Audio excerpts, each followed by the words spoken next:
Ang Panginoon lamang ang Diyos. Pero ngayon makinig ka, O Israel, na aking lingkod. Pinili kita, O lahi ni Jacob. Ako ang Panginoon na lumikha at tumutulong sa inyo.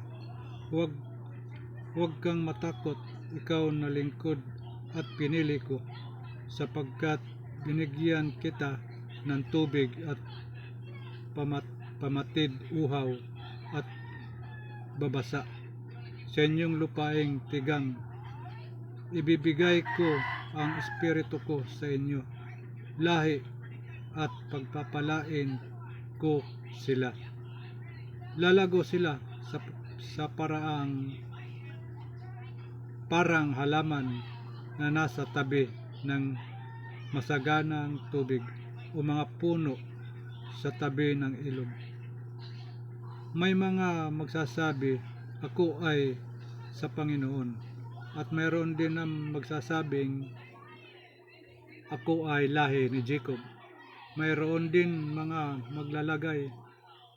maglalagay ng tatak sa kanilang kamay na pangalan ng Panginoon at ituturing ang sarili na kabila sa mga mamayan ng Israel. Walang kabuluhan ang mga Diyos-Diyosan.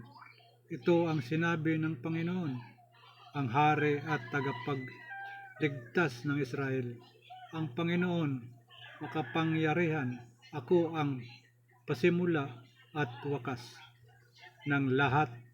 Maliban sa akin ay walang nang iba pang Diyos. Sino ang kagaya ko?